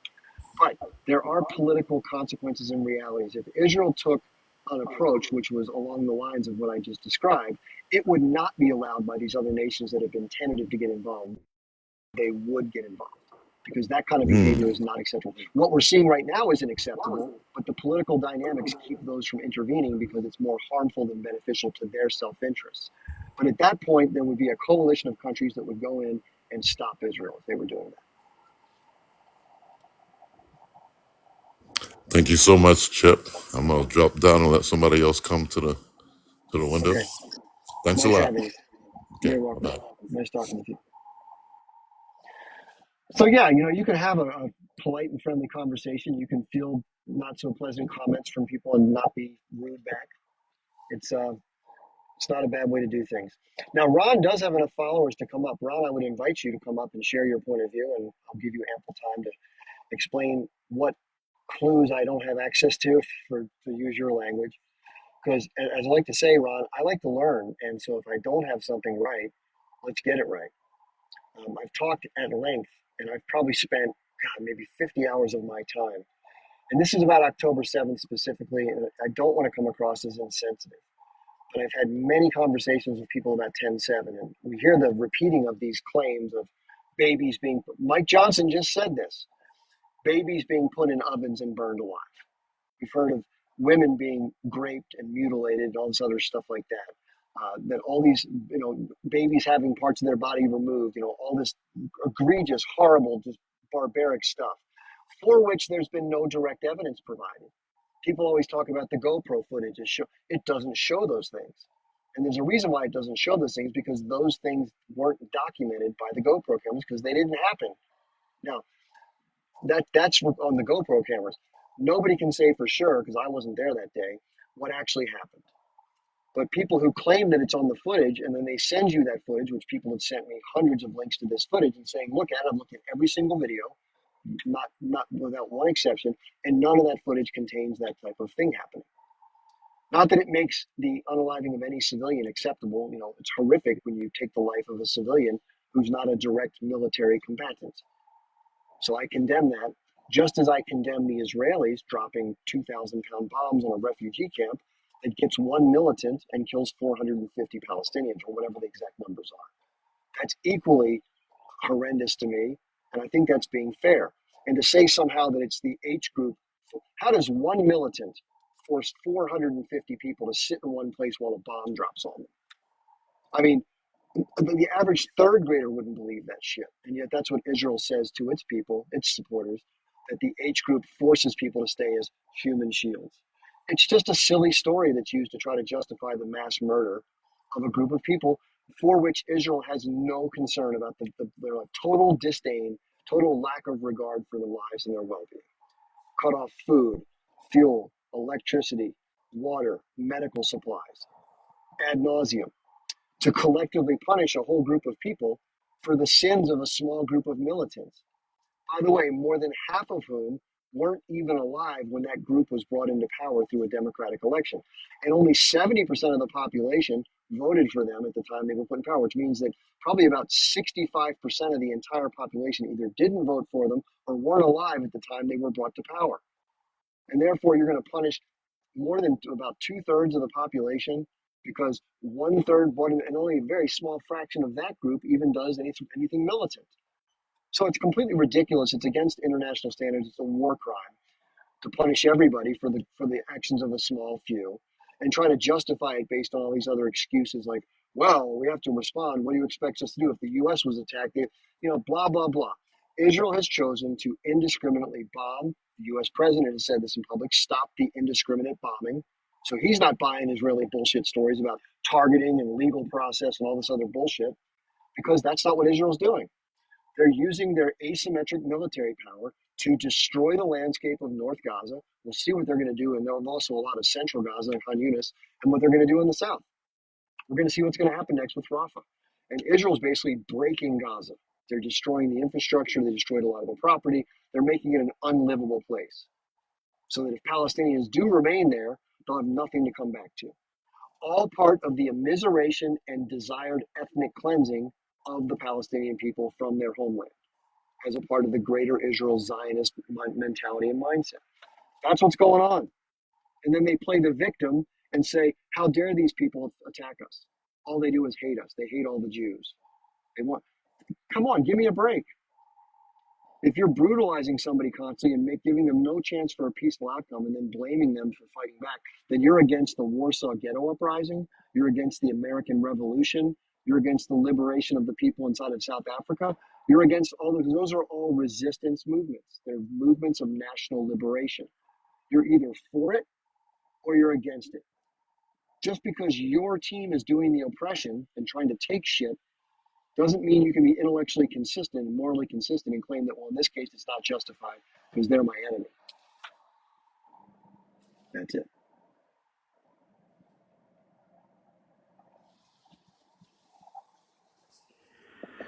Hey Chip, how are you? Long time no see. Yeah, it's been a while. How you Worried been? about you there. Just taking a little break from social media for my own mental health. Oh, that's good. You know, the baby in an oven, cooked in an oven, was actually did happen, but it happened in 1948, done to a Palestinian baby by the Israelis. Yeah, I heard about So that. there you go. Every accusation by these Zion Yazis is a confession. Yeah, That's all it is. It's a confession because these people are, I don't know, sadistically insane is what I want to call it. But that's my opinion. It's nobody else's, but I do believe that they are sadistically insane. So, you know, uh, hopefully the world will come together and put a stop to this once and for all, and put a stop to the Zionist movement, because the Zionist movement is about enslaving all of us worldwide. It's not just the Palestinians. Palestinians are the forefront of the burden, but it's the rest of the world that's coming under fire.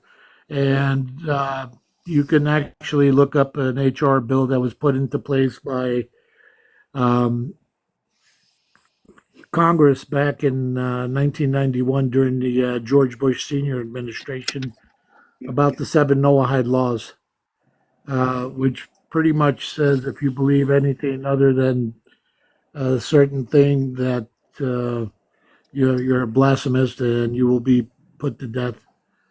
So yeah. this is a worldwide thing. It's not just the Palestinians. Palestinians are the beginning because they are the true descendants of the Hebrews and the Canaanites. So that's what they're after. They're after the original children of God, and then moving on to the rest that are following it. And they're after all three Abrahamic religions. It doesn't make a difference what religion you believe in. They're after all three. Real quick for David in the comments. David, you're more than welcome to come up if you want to share your thoughts, David. But we're not espousing, allegiance to people like the Mustache Man or even the H group. People like us who look at the variables and the context of the conflict don't have a hatred towards one group or a love for the other necessarily. I'm just a guy from America. I don't have, listen, whatever happens with this, it doesn't directly impact me one way or the other. The reason why I advocate for it is I try to put myself in the shoes of people who were affected by what happened in 1948. I'm glad that certain people got a benefit. I really sincerely am. But it's not fair to others who got hurt by that, just like what happened in our country here in America. And I'm living in the aftermath of a huge, much bigger genocide, a ridiculous one. It doesn't make it right here, and it doesn't make it right over in the Middle East either. And so therefore, this is what's happening right now. It's actually happening in real time. This is when I'm alive. I wasn't alive in 1805, 1835, when Andrew Jackson was doing his crap. I can't impact that, You but know I why can they try to have. call you know why they call the war zone a theater now, right? Because it's a theater for the elite to sit on top and watch us unalive each other, and that's their entertainment. It's a theater for them. That's why Blinken says, when he talks about other nations being involved, he says other actors in the theater, right? So that's the theater of operations, and that's what the wars have become now. They've become a theater for the elitists because they laugh all the way to the bank as people are unaliving each other, and Yeah, it's a there's shame. one more comment. I wanted to see what your opinion is on this, Freedom. So Carol Fisher 795. Thank you for sharing your views in the comments, Carol. This is what Carol shared. She says Jesus Christ is returning soon. The rapture, then 7 years tribulation. Those who follow Jesus, I guess, are saved. And just for the audience's edification, if you don't know this, there are more Zionists in the United States, about 23 million or so Christian evangelical Zionists, than there are in the rest of the world who are Jewish by a huge number. Yeah, And they that were believe, Actually, they were Let me just subdued by the Zionists. let me They let me just finish Go this. ahead. If I'm wrong, you can tell me. If and Carol can correct me if I'm wrong. So they believe, according to prophecy in Scripture, under I guess Revelation is the chapter of the Bible, that there's going to be a huge conflict in the Middle East in what they refer to as the land of Israel, the Holy Land, and that's why they support the control of the Holy Land by the Jewish people. And during this particular rapture that Carol referred to, I believe it's half of the Jewish people are going to be unalive. The other half are going to convert to Christianity. Christ will return, and all the other people who are non-believers will be vanquished from the earth, or something like that. So this is what they really believe. There's a pastor named John Hagee, who's a very prominent member of the conservative Christian movement, who has a huge following, and this is what they espouse. This is what they really believe. Now, I personally think, because I'm not a Christian, I'm not a Muslim, I'm not Jewish. I have a hard time getting my head around any of those types of prophecies. They seem a little Looney Tunes to me, but I don't know for sure. What do you think about that, Freedom Philistine? Is that stuff carrying any water, or is that just a bunch of nonsense, or how do you feel? Uh, yeah, there's been a subversion of the American Christianity. People were placed strategically within churches, and then these guys were. Notice how they're all billionaires now. Whether it's Joel Osteen or Jerry Falwell, to bless a nation on earth instead of blessing the heavens. So what are you blessing if you're blessing the nation on earth? I mean, even in Judaism, they're not to enter the land without the Messiah. The Messiah is to bring them to the land if they're following Scripture. So these people are not following Scripture; they're just making it up as they go along to support the Zionist movement. Uh, yeah, to me, it's Luciferic in origin. So that's what I believe it is. This one world government that George Bush Sr. announced in his State of the Union speech in 1991. Well, we all know that his grandfather was, along with Henry Ford and some of the IBM family, were indicted for funding the Yazis. Yeah, Of course, they don't face prosecution, but they were indicted for doing that. And of course, George Bush Sr. and Jr. were prominent yeah. Skull and Bone members. Prescott Bush. Yep. Yep. Prescott Bush is the grandfather, absolutely. Yeah, it's People pretty just bad. forget history, or actually, a narrative is pushed on them to where they forget history because they keep changing it every narrative in the news to where they keep people confused. And that's called psychological operations. And psychological operations work best on your own people, and every government uses it. Yeah, you're right about that. Okay, listen. So we have, I believe you, D. Wayne. Freedom. Let's give that person a chance to speak. Welcome. Okay. Can you hear me? Yes. To touch on the Christian evangelists. I really think that they have to realise that they may be Christian. Your voice keeps fading in and out. Are you near your phone all the time, or? Sorry, I am having trouble with my phone. I'm sorry. Is that better? Yeah, we can hear you.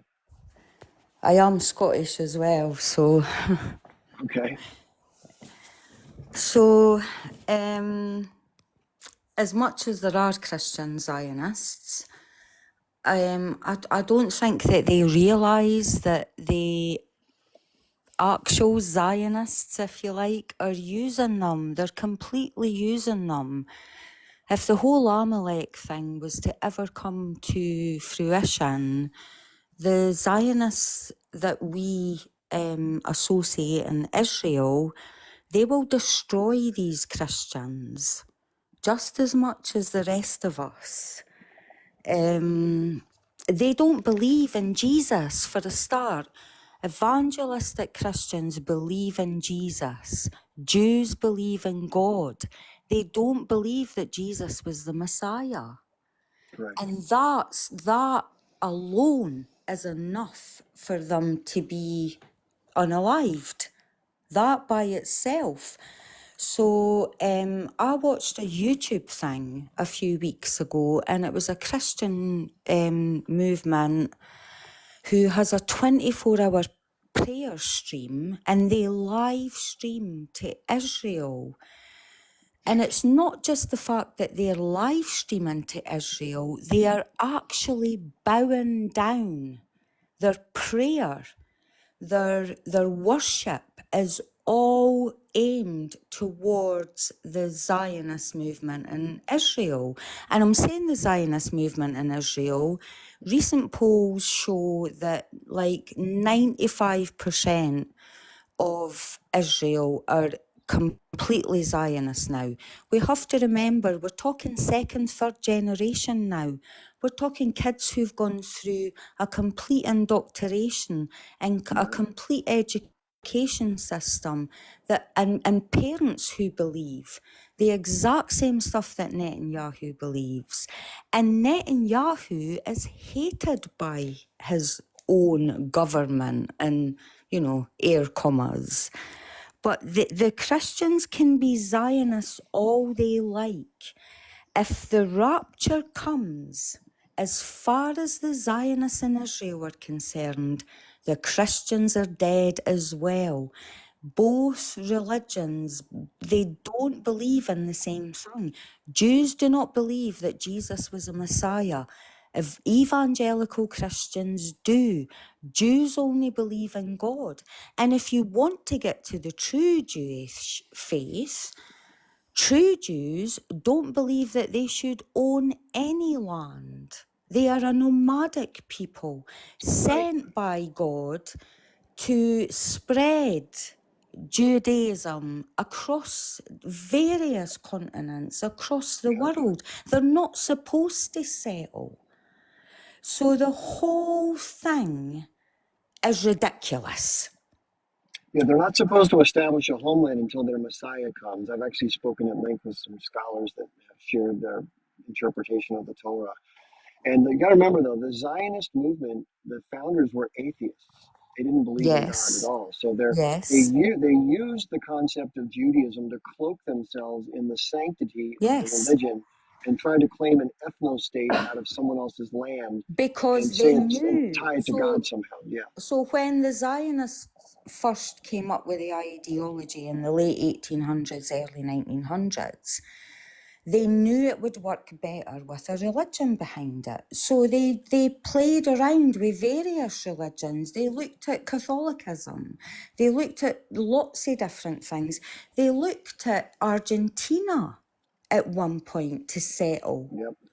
So they knew that it would work better if they attached a religion to it, and they eventually settled on Judaism.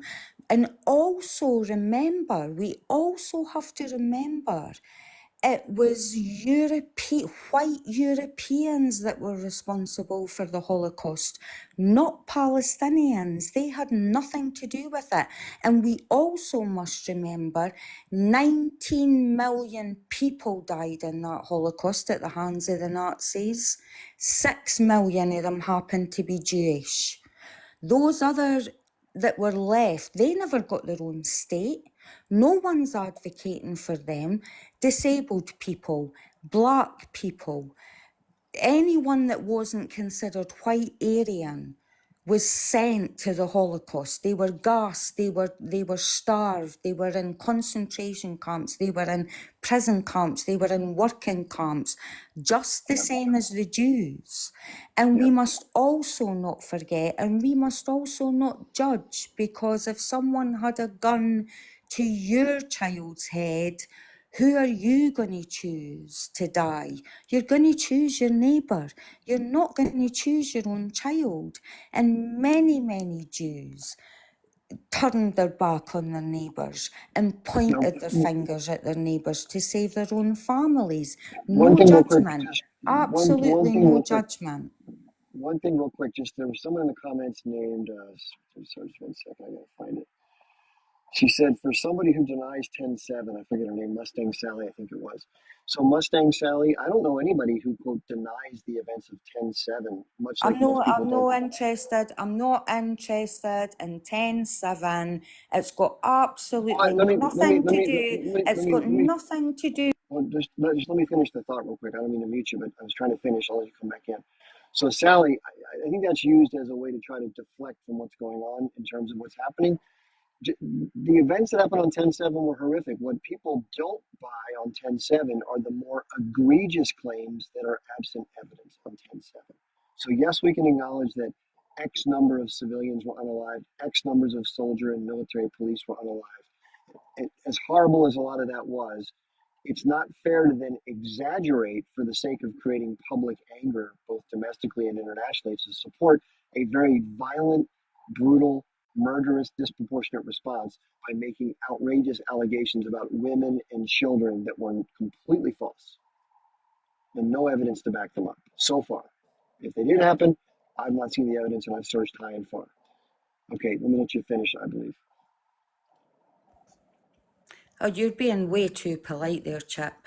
You really are. You're giving way too much credit and being way too polite to Sally. These people need to be shunned, not listened to. We've heard it all. We've seen the evidence for ourselves.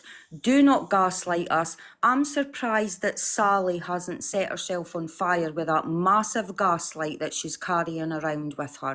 You're being far too polite. You're giving her far too much quarter as far as I'm concerned. This is serious now. I heard you say earlier, Chip, that certain things may not affect you as an American. This is affecting you as an American. This is affecting us all.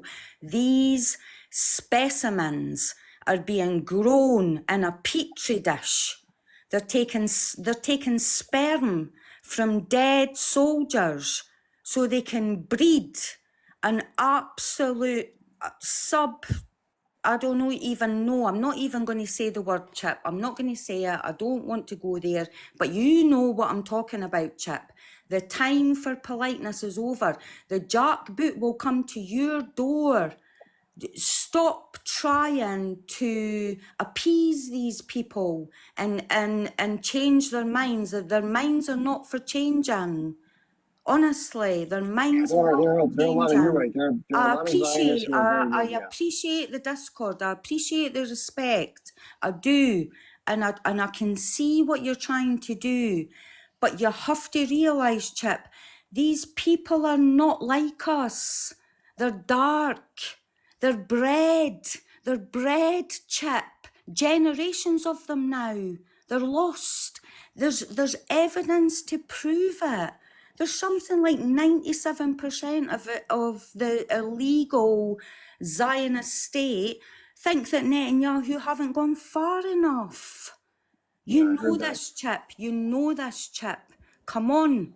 The time is now. You have to. You can't. You've got splinters in your arse now sitting on that fence, Chip. Come on. No, I'm not. I'm You not sitting on the have. fence. You have, Chip. Hold on a second.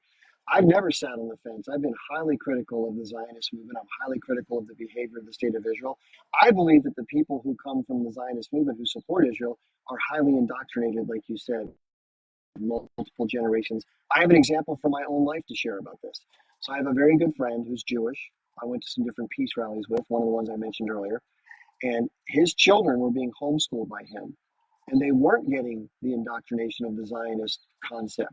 And he happens to believe that Zionism, he supports Israel, but he doesn't support some of the more egregious actions of the state of Israel, including the occupation. He thinks they should end that. Because of that, they took the kids out of the home and created a protective order, and now he's being sort of ostracized and expelled from the community, like being exiled, because he wasn't willing to put his kids into a local school, which would then indoctrinate them to support Israel. So I don't think people are bad in and of themselves. You say that people are dark. Maybe some are. I don't think everyone's dark. I think they're misled. I think many Americans are misled about a lot of things too. People, I think, are malleable from birth. And it's based on conditioning and culture, which drives behavior, not the human. And we know that's true because you can take people from different backgrounds and put them into a different culture, and they can behave differently based on that environmental conditioning, even though they're ethnically or religiously something from birth that's different. And that's the thing. So I don't appreciate you saying that I have splinters in my ass and I need to do anything particularly. The reason I do the forum the way I do it is because I like to let people speak themselves to a point where I can guide them into a corner for a checkmate. That's my technique. But other people want to get on there and yell and excoriate and block, and that's their way of doing it. I like anybody who advocates for the Palestinian cause, I give them a big thumbs up. This is just my particular approach. So I appreciate your opinion, your point of view, but I'm going to keep doing it the way that I want to do it, and you can do it however you choose. 100%, Chip. Absolutely. Please, I'm not telling you how to run your platform, but you've just said, you. So I feel like, so you're saying there that you're basing the way you run things on, giving people the benefit of the doubt and stuff like that, and that people can be conditioned, and you're 100% right. But I don't think you're appreciating the level of conditioning. I do. I know it. These I know it people, all too these are well. children, Chip, who have been totally isolated from outside opinion, that what their mothers and fathers are Zionists. They're not got a heart like us. They've not got a heart like you, Chip. They don't. They really don't.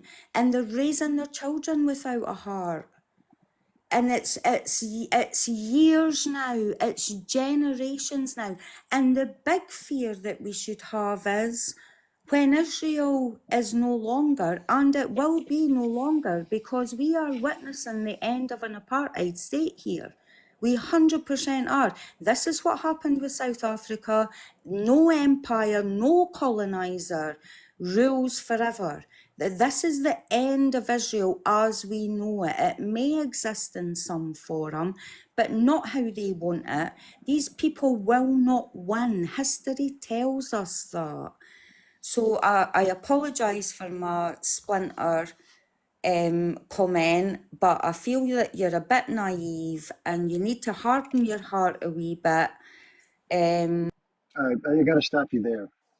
Okay, so first of all, I have a certain technique that I employ on my lives for any issue, just for this subject. I am certainly not naive. I'm well aware of everything you're saying and then some. So please don't make assumptions like that. Don't confuse my friendly, calm, reasonable, civil manner with my deep disdain that you obviously are completely unaware of. And you wouldn't believe the amount of research I've done that acknowledges every word you're saying. So don't make assumptions. You don't know what I know, and you don't know what's in my heart. I comport myself a certain way out of being civil and trying to be decent. It doesn't mean I accept and don't that I look away from the depravity of the people that you're referring to be clear.